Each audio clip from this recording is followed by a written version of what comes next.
નમસ્કાર, news at 9 માં હું છું આપની સાથે દાનવી મલી। સમાચારમાં સૌપ્રથમ વાત કરીશું સંભવિત વાવાઝોડાની।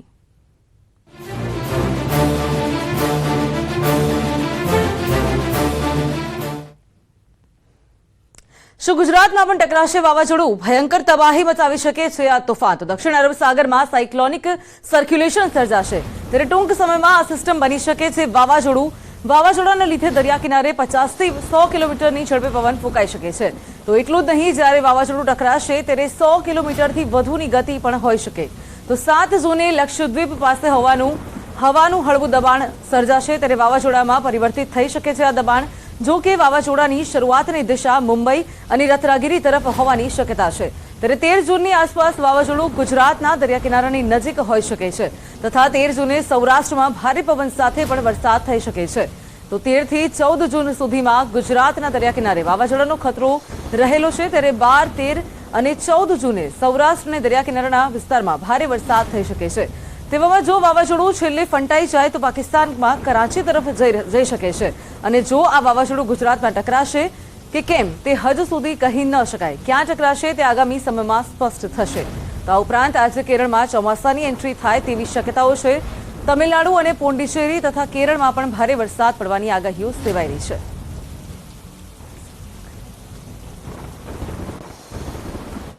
અને હવે વાત કરીએ વરસાદની આગાહીની।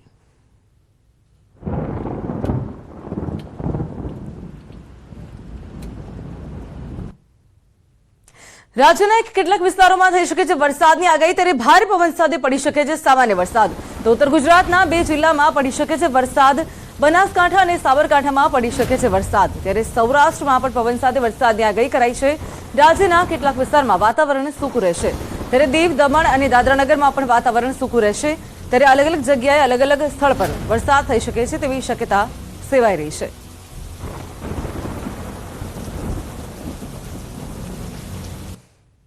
તો બીજી બાજુ મહીસાગર જિલ્લાના બાલાસિનોર તાલુકાના ડખરિયા ગામે વીજળી પડી છે। તો વીજળી પડતા ભેંસ અને બકરીનું મોત નીપજ્યું છે।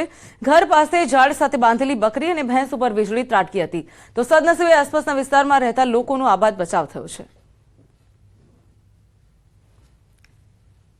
તો બીજી બાજુ છોટાઉદેપુરમાં ભારે પવન અને વરસાદના કારણે કેળા અને કેરીની ખેડૂતોને ફરી માઠી અસર બેઠી છે। તો ગત સપ્તાહે આવેલા વાવાઝોડાના કારણે કેળના જે છોડ હતા તે પડી ગયા હતા, ને તો સાથે કેરીઓ જે હતી તે પણ ખરી ગઈ હતી, જેના કારણે ખેડૂતોને ભારે નુકસાન પહોંચ્યું છે। જ્યારે ફરી ભારે પવન સાથે વરસાદના કારણે બચી ગયેલા છોડને પણ નુકસાન પહોંચ્યું। તો ખેડૂતોને થયેલા નુકસાનમાં થોડી મદદ મળી રહે તે માટે તેમણે સરકાર પાસે મદદની ગુહાર લગાવી છે।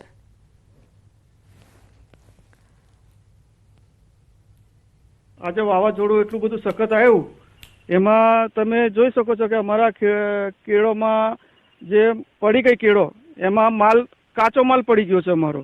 હવે કાચો માલ પડવાથી ગયા અઠવાડિયા બી વાવાઝોડું આવ્યો હતું, એમાં થોડી ઘણી પડી હતી, ને આ અઠવાડિયા વાવાઝોડું આવ્યો એમાં તો અમારું બિલકુલ અમારી ખેતી બિલકુલ ખલાસ થઈ ગઈ।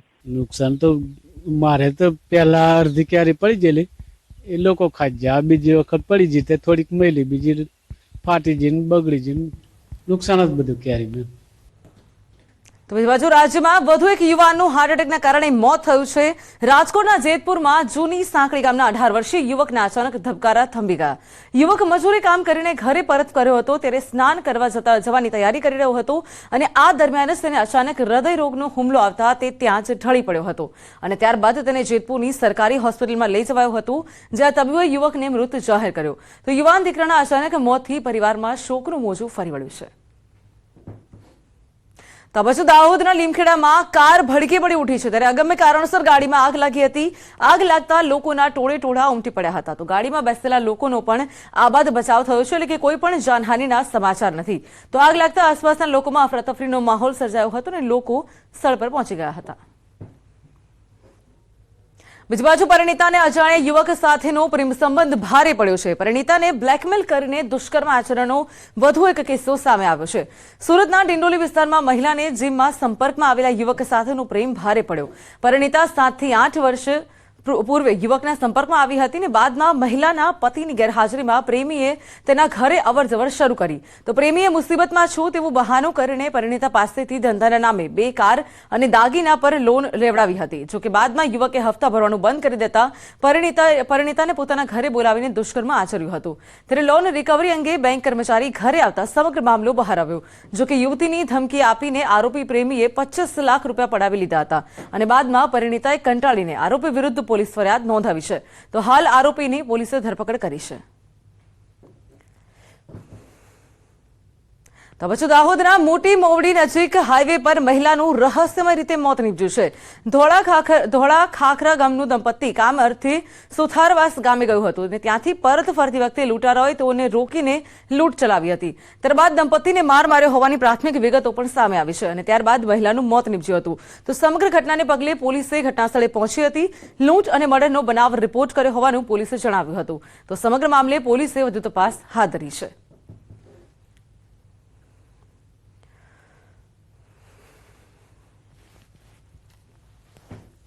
લૂંટ અને મર્ડરનું બનાવ રિપોર્ટ કરવામાં આવેલું છે. એ જે બનાવ છે એ બનાવની સઘન તપાસ અત્યારે ચાલી રહી છે. અરજદાર ચૂંકી બેભાન છે એટલા માટે એમનું વિગતવારનું સ્ટેટમેન્ટ લેવામાં આવેલું નથી. એટલે કઈ પ્રકારે આખું બનાવ બન્યું છે એની વિગતો જ્યારે બહાર આવશે એ પ્રમાણે અમે તપાસ આગળ ધપાવીશું. તો પછી બોટાદના પાળિયાદ ગામે વૃદ્ધ મહિલાની હત્યા થઈ છે. 81 વર્ષીય ધનીબેનની ગઈકાલે ભર બપોરે હત્યા કરવામાં આવી. શારીરિક દુષ્કર્મ બાદ ગળું દબાવીને હત્યા કરી હોવાની ડીવાયએસપીએ માહિતી આપી છે. આ મામલે એક આરોપી વિરુદ્ધ પોલીસ ફરિયાદ નોંધી કાર્યવાહી હાથ ધરવામાં આવી છે. તો આરોપી હરેશભાઈ વેલસીભાઈ ગાબુ વિરુદ્ધ આઈપીસી કલમ 302 અને 376 મુજબ ગુનો નોંધાયો છે.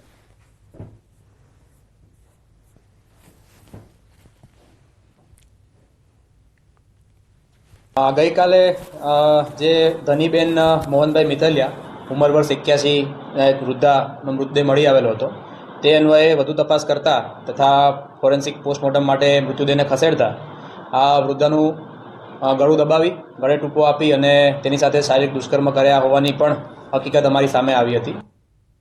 તો હવે જો સુરત જિલ્લાની બારડોલી પોલીસે કરોડોની ચોરીનો ભેદ ઉકેલ્યો છે. બેંગ્લોરથી દિલ્હી જઈ રહેલા કન્ટેનર પર ડ્રાઈવરની દાનત બગડી હતી અને તેમાં રહેલો લેપટોપ અને મોનિટર સહિતના મુદ્દામાલની ચોરીનું કાવતરું ઘડ્યું. ડ્રાઈવર આશિફે તેના મિત્રોની મદદથી ટ્રેલર નાગપુરમાં રહેવા દઈને બાકીનો મુદ્દામાલ બારડોલી લઈ આવ્યો હતો. તો આ તરફ દિલ્હીના વેપારીને શંકા જતા નાગપુર પોલીસમાં ફરિયાદ નોંધાવી. નાગપુર પોલીસને મુદ્દામાલ બારડોલી હોવાની જાણ થતાં લોકલ પોલીસનો સંપર્ક સાધ્યો અને સમગ્ર ઓપરેશન પાર પાડ્યું હતું. તો પોલીસે ચોરીનો ભેદ ઉકેલીને 4 આરોપી પકડવા લીધા છે, જ્યારે એક આરોપી હજુ પોલીસ પકડથી દૂર છે. નાગપુરના પારડી પોલીસ સ્ટેશનમાં એક ગુનો નોંધાયેલો. આ નાગપુર ક્રાઇમ બ્રાન્ચની પોલીસ જે દીપક ઠાકરે કરીને ત્યાંના પીએસઆઈ છે, એમણે આપણા ટાઉનના પીએસઆઈ મેહુલ રાઠોડનો સંપર્ક કર્યો અને બંને સંયુક્ત મળી અને અહીં એ ટ્રકને શોધી કાઢવામાં સફળ થયા અને આગળની તપાસ અહીંથી હવે આ લોકો નાગપુર પોલીસને સોંપવામાં આવે છે. તો બીજી બાજુ ઓડિશાના બાલાસોરમાં શુક્રવારે સાંજે થયેલી ટ્રેન દુર્ઘટનામાં અત્યાર સુધીમાં 275 લોકોના મોત થયા છે. મોટી વાત એ છે કે બાલાસોરમાં બંને ડાઉન લાઈનો શરૂ કરવામાં આવી છે. 51 કલાક બાદ બાલાસોરમાં ફરી ટ્રેન જે છે દોડતી થઈ છે. તો રેલવે મંત્રી અશ્વિની વૈષ્ણવ હાજર રહ્યા છે. તો રેલવે મંત્રી અશ્વિની વૈષ્ણવ 51 કલાક ઘટનાસ્થળે હાજર હતા અને આજે તેમની હાજરીમાં ડાઉન લાઈન પરથી એક માલગાડી પસાર થઈ હતી. તો માલસામાન્ય ટ્રેન પસાર થયા બાદ રેલવે મંત્રીએ હાથ જોડી ભગવાનનો આભાર માન્યો હતો. मन में बहुत दुख है इन परिवारों के हो गए, लेकिन रूट कॉज तक जाएंगे. जिसने भी किया है उसको सख्त से सख्त सजाएंगे. आप सबको पूरी बधाई. जिस तरह से तेजी से आपने काम किया है पूरी टीम को मिलिए. બીજી બાજુ ભાવનગરમાં રિંગ રોડ બનવાનો મામલો. ત્યારે રિંગ રોડ બનવાને લઈને કોંગ્રેસ નેતા પ્રકાશ વાઘાણીના આકરા પ્રહાર છે. 15 વર્ષથી ફક્ત સરકાર દ્વારા ચૂંટણીલક્ષી જાહેરાત કરાઈ છે. તો રોડ માટે 297 કરોડ રૂપિયા ફાળવવામાં આવ્યા છે, પરંતુ આટલા વર્ષો બાદ પણ રોડ બની શક્યો નથી અને રિંગ રોડના કારણે ભાવનગરનો વિકાસ અટકી ગયો છે. જેથી ભાવનગરના લોકો સુરત અને અમદાવાદ જવા મહાનગરો તરફ વળ્યા છે. પરંતુ આ મામલે સ્ટેન્ડિંગ કમિટીના ચેરમેન ધીરુભાઈ ધામેલિયાએ જણાવ્યું હતું કે R&Bએ તેનું ટેન્ડર પણ બહાર પાડ્યું છે. ત્યારે ત્યારે ભાવનગર શહેરમાંથી પસાર થતા રોડને લઈને અમે વારંવાર ફોલોઅપ સાથે મોનિટરિંગ પણ કરતા હોઈએ છીએ. સરકાર દ્વારા 297 કરોડની રકમ ફાળવી દેવામાં આવી છે. ત્યારે રોડનું વહેલી તકે ખાતમુહૂર્ત થશે અને ભાવનગર શહેરની કાયાપલટ થશે. હરેક સિટીનો ડેવલપમેન્ટ વિકાસ એના રિંગ રોડ ઉપર આધારિત હોય. વર્ષોથી હું માનું ત્યાં સુધી 20-25 વર્ષથી ચૂંટણી લક્ષી રિંગ રોડની વાતો કરે છે, પૈસા પણ ફાળવે છે. વિકાસ નથી થતો એનું કારણ આપણો રિંગ રોડનો વિકાસ નથી થયો, અને માટે ભાવનગરના પ્રજાજનો સુરત, અમદાવાદ, બરોડા તરફ પડ્યા છે. આ માટે જ ફક્ત આની નીતિમાં કંઈક ખામી છે. એનું ટેન્ડર થઈ ચૂક્યું છે, એના પ્રાઇસ બિડ પણ ખુલી ચૂક્યા છે. રાજ્ય સરકારમાંથી મંજૂરી મળે લગભગ વિધિન 1 થી 2 મહિનાની અંદર એમનું ખાતમુહૂર્ત કરવામાં આવશે અને ખાતમુહૂર્ત બાદ ભાવનગર શહેરના આ રિંગ રોડનું કામગીરી ચાલુ થશે અને એની સમયમર્યાદા અંદાજિત 2 વર્ષની છે. આ સમયમર્યાદાની અંદર આ રોડનું કામ પૂર્ણ થશે. ભાવનગર શહેરની આ રોડ પૂર્ણ થઈ કાયા પલટ થવા જઈ રહી છે. વાત કરીને સમાચારની તો મુખ્યમંત્રીનો કોમન મેન અંદાજ સામાન્ય માણસની જેમ કિટલી પર પીધી ચા. તો હરસોલી ગામની કિટલી પર ચાય પે ચર્ચા કરી ગ્રામજનો સાથે સંવાદ કરી મુખ્યમંત્રીએ ચાય પે ચર્ચા કરી હતી.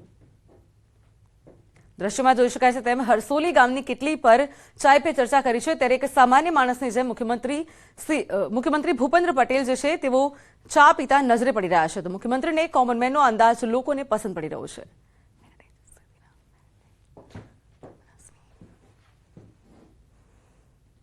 અને હવે વાત કરીએ હેરિટેજ સિટીના હેરિટેજ ટર્મિનસની.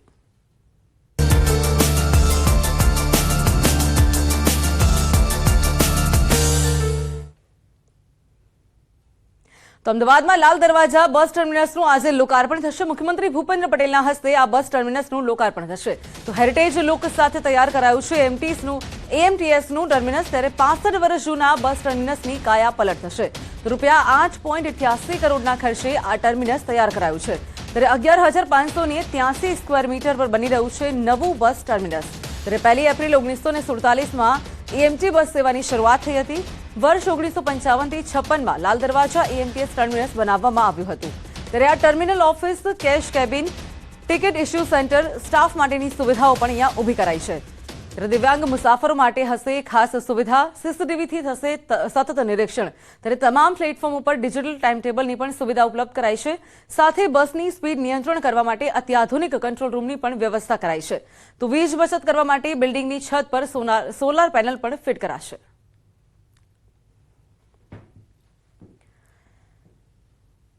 તો વીજ બચત કરવા માટે સોલાર પેનલો પણ લગાવી છે. ત્યારે આ નવું જે છે લાલ દરવાજાનું ટર્મિનસ જે છે તેનું લોકાર્પણ આજે સીએમ ભૂપેન્દ્ર પટેલના હસ્તે થશે. ત્યારે વાત કરીએ હેરિટેજ ટર્મિનસની, તો પ્લેટફોર્મ પર બસના રૂટ તેમજ સમયપત્રકની માહિતી પણ જે છે તે લોકો સુધી પહોંચાડવામાં આવશે. ત્યારે પબ્લિક ઇન્ફોર્મેશન સિસ્ટમથી સજ્જ હશે આ ટર્મિનસ. તો તમામ સુવિધાઓથી ઉપલબ્ધ હશે નવું ટર્મિનસ. બીજી બાજુ ભાજપ સરકારના શાસન 9 વર્ષ પૂર્ણ થતા સમગ્ર રાજ્યમાં ભાજપ દ્વારા ઠેર ઠેર ઉજવણી કરવામાં આવી રહી છે. જેને લઈને સુરેન્દ્રનગર ખાતે પણ ખાસ કાર્યક્રમનું આયોજન કરવામાં આવ્યું, જેમાં કેન્દ્રીય મંત્રી JPS રાઠોડ ખાસ ઉપસ્થિત રહ્યા હતા. તો કાર્યક્રમમાં સંબોધન દરમિયાન આગામી લોકસભા 2024ની ચૂંટણીમાં તમામ 26 બેઠકો પર ભાજપનો જ વિજય થશે તેવો વિશ્વાસ પણ તેમણે વ્યક્ત કર્યો હતો. આ સાથે જ જિલ્લાના ભાજપના દરેક હોદ્દેદારો, આગેવાનો અને કાર્યકરોને બૂથ લેવલે શક્તિ કેન્દ્ર થકી દરેક મતદારો સુધી પહોંચવાની પણ અપીલ કરી હતી. इन 9 सालों में पूरे देश की राजनीतिक परिदृश्य को बदलने का काम माननीय प्रधानमंत्री जी के द्वारा किया गया है. माननीय नरेंद्र मोदी जी के नाम का डंका आज पूरी दुनिया में बज रहा है. 2025 तक इस अर्थव्यवस्था को $5 ट्रिलियन की अर्थव्यवस्था बनाने का उनका संकल्प पूरा करेंगे और 2047 तक का जो लक्ष्य है 100 साल जब पूर्ण करेंगे तो भारत एक विकसित राष्ट्र के रूप में स्थापित होगा. તો પછી અમદાવાદમાં ઉજવાશે વિશ્વ પર્યાવરણ દિવસ. ત્યારે અમદાવાદમાં આજે એએમસી દ્વારા આયોજિત વૃક્ષારોપણ ઝુંબેશ શરૂ કરવામાં આવશે. એએમસી દ્વારા નર્સરીમાં 15 લાખથી પણ વધુ છોડનો ઉછેર કરવામાં આવ્યો છે. તો અમદાવાદના નિકોલ, કોતરપુર અને સાયન્સ સિટી સહિતના વિસ્તારમાં નર્સરી તૈયાર કરીને તેમાં લાખો છોડ રોપવામાં આવ્યા છે. પ્રધાનમંત્રીના આત્મનિર્ભર ભારતના સૂચન અંતર્ગત એએમસી દ્વારા પોતાની નર્સરીઓ તૈયાર કરીને તેમાં છોડો રોપવામાં આવ્યા છે. ત્યારે વિશ્વ પર્યાવરણ દિવસે મુખ્યમંત્રી ભૂપેન્દ્ર પટેલ વૃક્ષારોપણ કરીને આ ઝુંબેશની શરૂઆત કરાવશે. નર્સરીની અંદર 15 લાખ છોડનું જતન કરીને તૈયાર કરવામાં આવ્યા છે. એ 15 લાખ આત્મનિર્ભર એટલે અમદાવાદ મહાનગર દ્વારા પોતે એના ઉછેર કરવામાં આવે છે નર્સરી સ્વરૂપમાં, અને હવે આવનાર દિવસમાં ચોમાસાની ઋતુમાં દરેક જગ્યાએ જે રોપા બહારથી ખરીદતા હતા, કરોડો રૂપિયાના રોપાની સંખ્યા થતી હતી, એની અંદર અમે કંઈક અમદાવાદ મહાનગર દ્વારા 15 લાખ વૃક્ષો પોતાના વાવીશું. તો બીજું, ગુજરાત રાજ્ય યોગ બોર્ડ ગાંધીનગર દ્વારા 21 જૂનના રોજ આ વર્ષે પણ આંતરરાષ્ટ્રીય યોગ દિવસની ઉજવણી કરાશે, જે અંતર્ગત વેરાવળમાં સોમનાથ સંસ્કૃત યુનિવર્સિટી ખાતે સર્વે ભવંતુ સુખીન સર્વે સંતુ નિર્માયાના સૂત્રને અનુસરીને યોગાસન પ્રોટોકોલ તાલીમ, યોગ અને જાગરણ રેલી પણ યોજી છે. તો વિવિધ આસનો અને પ્રાણાયામથી યોગ અંગે લોક જાગૃતિના હેતુથી આ રેલી યોજાઈ છે. તો જેમાં સૂર્ય નમસ્કાર, પ્રાણાયામ, પર્વતાસન, નૌકાસન જેવા વિવિધ આસનો થકી સામૂહિક યોગ કર્યા છે.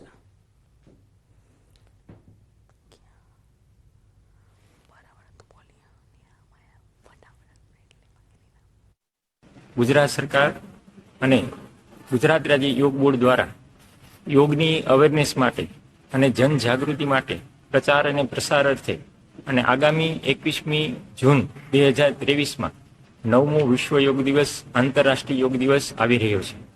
એના ઉપલક્ષની અંદર આયુષ્ય મંત્રાલય તરફથી કોમન યોગ પ્રોટોકોલ જે નિર્દિષ્ટ કરવામાં આવ્યો છે સારા એ વિશ્વની અંદર, એ જ પ્રમાણે 21મી જૂને આ કાર્યક્રમ રહેવાનો છે. તો બીજી બાજુ ભારતીય બૌદ્ધ મહાસભા દ્વારા ધર્મ પરિવર્તન અંગે કાર્યક્રમ યોજાયો હતો. બોટાદમાં રેલી બાદ ખસ રોડ વિસ્તારમાં ધર્માંતરણ અંગેનો કાર્યક્રમ યોજાયો હતો. ત્યારે 10 પરિવારના 30 સભ્યોએ આ કાર્યક્રમમાં બૌદ્ધ ધર્મ અંગીકાર કર્યો હતો. જોકે તમામે આ કાર્યક્રમને ધર્મ પરિવર્તન કાર્યક્રમ ન કહેતા બુદ્ધ ધર્મ શિક્ષા અંગેનો કાર્યક્રમ ગણાવ્યો હતો.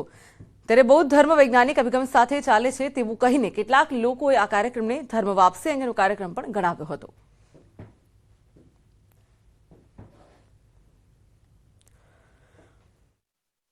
ધર્મ પરિવર્તન તો એક કાનૂની જે પ્રતિક્રિયા છે એના ભાગરૂપે કરવી પડે.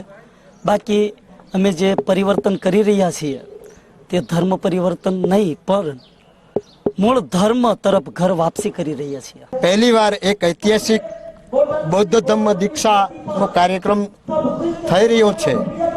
તેમાં 30 વ્યક્તિઓ અને 10 પરિવાર એ ધમ્મ દીક્ષા લેવામાં જોડાઈ રહ્યા છે. તો આ સાથે બુલેટિનમાં આ સમય છે વિરામ આપજો. તો રહો news in Gujarati.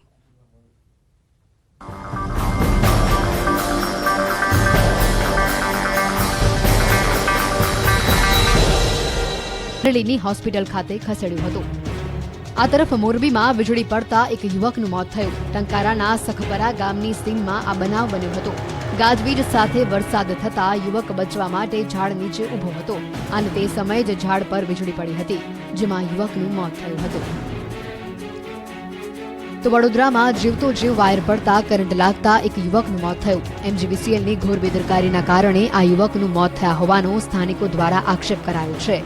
ગાજરવાડી industrial estate વિસ્તારમાં યુવક પસાર થઈ રહ્યો હતો. તે સમયે વીજપોલ પરથી જીવતો વીજ વાયર પડ્યો હતો. કૃષ્ણા ચુનારા નામનો આ યુવક પગાર લેવા આવ્યો હતો અને તેનું વીજ કરંટથી મોત થયું. તો ખેડામાં વૃક્ષ ધરાશાયી થતા 2 લોકોના મોત થયા. ઠાસરાના શાહપુર નજીક કેનાલ પાસે વૃક્ષ ધરાશાયી થયું હતું. આ બનાવમાં પસાર થઈ રહેલા પતિ પત્નીના માથાના ભાગે ઈજા પહોંચી હતી, જ્યાં તેમનું સારવાર દરમિયાન મોત થયું હતું. તો છોટાઉદેપુરમાં તોફાની પવન અને વરસાદમાં એક મકાનની દિવાલ તૂટી. આ બનાવનો વિડીયો પણ વાયરલ થયો છે. કસ્બા વિસ્તારમાં સબ્બીર વહોરા નામના વ્યક્તિના ઘરની દિવાલ ધરાશાયી થઈ હતી. જોકે આ બનાવમાં કોઈ જાનહાનિ થઈ નથી. આ દરિયો નથી, પરંતુ આ છે અમદાવાદની સાબરમતી નદી. વહેલી સવારે તોફાની પવન સાથે ખાબકેલા વરસાદ સમયે રિવરફ્રન્ટ પાસે સાબરમતી નદી પણ તોફાને ચડી. તોફાની પવનને કારણે નદીના પાણીમાં પણ મોજા ઉછળતા હતા. સવારે સેટેલાઇટ વિસ્તારમાં પણ વરસાદી માહોલ જોવા મળ્યો અને ગાજવીજ સાથે વરસાદ વરસ્યો. તો શહેરના સોલા વિસ્તારમાં પણ ભારે પવન સાથે વરસાદ વરસ્યો. અચાનક ભારે પવન ફૂંકાયો અને વરસાદ વરસ્યો. એસજી હાઈવે પર પણ આવી સ્થિતિ જોવા મળી. તેજ પવનને કારણે લોકોના જીવ પડીકે બંધાયા. જ્યારે સાઉથ બોપલમાં ગાજવીજ સાથે વરસાદ થયો. શહેરના પ્રહલાદનગર, સેટેલાઇટ, એસજી હાઈવે પર તેજ પવન સાથે વરસાદ થયો. ઉપરાંત આનંદનગર, જોધપુર, બોપલ, વસ્ત્રાપુર, બોડકદેવ વિસ્તારમાં વરસાદ ખાબક્યો. વહેલી સવારથી ધોધમાર વરસાદ, તેજ પવન અને આકાશમાં વાતાવરણમાં કાળા ડિબાંગ વાદળોના કારણે વહેલી સવાર પણ સાંજ જેવી લાગવા લાગી. તો મણિનગર વિસ્તારની વાત કરીએ, ઘોડાસર, ઈસનપુર તેમજ મણિનગર વિસ્તારમાં વરસાદી માહોલ જોવા મળ્યો. ભારે પવન સાથે વરસાદ વરસ્યો. તેજ પવન અને વંટોળિયા વરસાદને કારણે નુકસાનના પણ દ્રશ્યો જોવા મળ્યા. શહેરના તળિયાની પોલના સારંગપુર નાના પુરવાડા ખાંચામાં આવેલું એક મકાન ધરાશાયી થયું, જો કે જાનહાનિના અહેવાલો ન હતા. ભારે પવનમાં અનેક જગ્યાએ નુકસાનના અહેવાલો હતા. શહેરમાં રામદેવનગર 4 રસ્તા પર આવેલી હોટલ કોર્ટયાર્ડ મેરિયટનું મહાકાય હોર્ડિંગ ધરાશાયી થયું. મોટું હોર્ડિંગ ધરાશાયી થતાં હોટલનો એક્ઝિટ ગેટ બંધ કરાયો. આ ઘટનામાં એક ગાડી પણ ફસાઈ હતી. આ દ્રશ્યો ચોમાસાના નહીં પરંતુ ચોમાસા પહેલાના છે. અરવલ્લીના મોડાસામાં 2 ઇંચ વરસાદમાં શહેર પાણી થઈ ગયું. 2 ઇંચ વરસાદમાં શહેરના ઘણા નીચાણવાળા વિસ્તારો પાણી થઈ ગયા. પાવન સિટી પાસે રોડ પર પાણી ભરાતા વાહન ચાલકો પણ અટવાયા. સાબરકાંઠામાં પણ તેજ પવન અને ગાજવીજ સાથે વરસાદ ખાબક્યો. હિંમતનગરના ગાંભોઈ અને રૂપાલ ગામમાં ભારે વાવાઝોડા સાથે વરસાદ થયો. ઉપરાંત રૂપાલકંપા, સઢા, ભાવપુર, મનોરપુર, હાથરોલમાં પણ તોફાની વરસાદ થયો. ગ્રામ્ય વિસ્તારોમાં ઘણા વૃક્ષો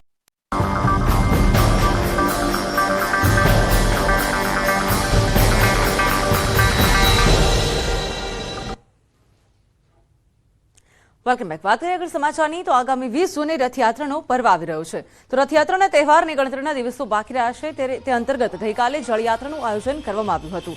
જળયાત્રાની વિધિ પૂર્ણ કર્યા બાદ ભગવાન જગન્નાથ, સુભદ્રા અને બલરામ સાથે મામાના ઘરે સરસપુર પહોંચી ગયા છે.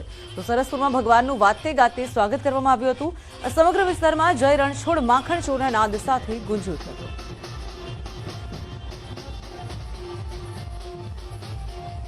તો આ તરફ સમગ્ર રાજ્યમાં રથયાત્રાની તૈયારીઓ થઈ રહી છે, ત્યારે રાજકોટમાં પણ તૈયારીઓ ધામધૂમથી ચાલી રહી છે. જગન્નાથની ભવ્ય શોભાયાત્રાની તૈયારીઓ શરૂ થઈ ગઈ છે. તો 108 મહિલાઓએ માથા પર કળશ મૂકીને વાતે ગાતે ભગવાનની કળશ યાત્રા કાઢી હતી. તો વિધિ કરીને કૂવામાંથી પાણી ભરી આ મહિલાઓ કૈલાશધામ આશ્રમમાં પહોંચી હતી. રથયાત્રાના એક દિવસ પૂર્વે ભગવાનનો જળાભિષેક કરવામાં આવશે, તેમજ 20 તારીખે રાજકોટના માર્ગ પર ભગવાન જગન્નાથની ભવ્ય શોભાયાત્રા નીકળવામાં આવશે. जल यात्रा 108 कलशों का जल सभी आज भावी भक्तों के द्वारा कुएं के जल भरा जाएगा. फिर उस जल को ले आकर के हम सभी लोग भगवान के अभिषेक के लिए रखते हैं. 19 तारीख को भगवान का अभिषेक होगा. उसी अभिषेक जो कई तीर्थों का जल आता है, जैसे अपने गंगा, जमुना, सरस्वती आदि तीर्थों के जल मंगाए गए हैं. समुद्र का जल मंगाया जाता है, जो कि फिर उससे भगवान का अभिषेक होता है. તો આ તરફ અમદાવાદમાં ભગવાન જગન્નાથની રથયાત્રા શાંતિપૂર્ણ માહોલમાં નીકળે તે માટે પોલીસ સતર્ક છે. તો ગત મોડી સાંજે રથયાત્રાના રૂટ પર પોલીસના કાફલાએ પેટ્રોલિંગ કર્યું હતું, જેમાં લગભગ 70 જેટલી પોલીસ વાન આ પેટ્રોલિંગમાં જોડાઈ હતી. આ ઉપરાંત પેટ્રોલિંગમાં પોલીસના ઉચ્ચ અધિકારીઓ પણ હાજર રહ્યા હતા. તો મહત્વનું છે કે રથયાત્રાને લઈને પોલીસે છેલ્લા 1 મહિનાથી કામગીરી શરૂ કરી દીધી છે. તો રથયાત્રાના રૂટ પરના સંવેદનશીલ વિસ્તારમાં પોલીસની ટીમ પેટ્રોલિંગ સાથે ડ્રોનની મદદથી પણ સઘન ચેકિંગ કરી રહી છે.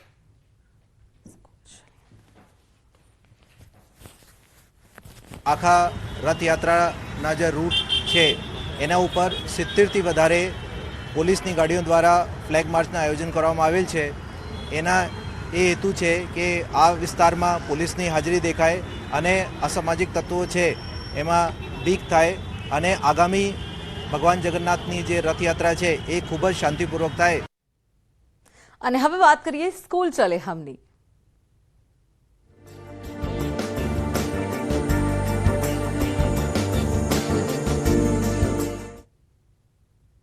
તો આજથી નવા શૈક્ષણિક સત્રનો પ્રારંભ થયો છે, ત્યારે ઉનાળુ વેકેશન બાદ આજથી તમામ શાળાઓ શરૂ થઈ છે.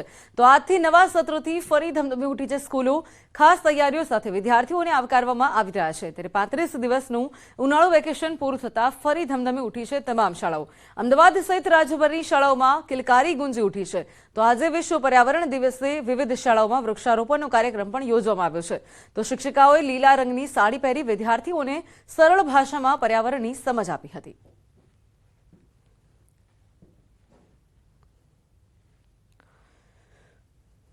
हमारे साथ शाला प्रिंसिपल है, तमनी साथे बात करीशू. मैम, आज का दिन मतलब जिस तरीके से स्टूडेंट्स को समझाया जाएगा क्या है, और पूरी बात बताइए आज के दिन के लिए किस तरह से आपने तैयारी की. आज पहला भी दिन है, इसलिए आज स्कूल का पहला दिन है और कोइंसिडेंटली आज 5 जून भी है, द वर्ल्ड एनवायरनमेंट डे या वर्ल्ड पर्यावरण डे जिसको कहते हैं.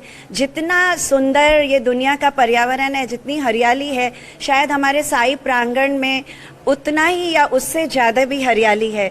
इस बार की थीम है बीट प्लास्टिक पोल्यूशन। तो हमें जानना चाहिए कि प्लास्टिक से हम कितना नुकसान पहुंचा रहे हैं एनवायरमेंट।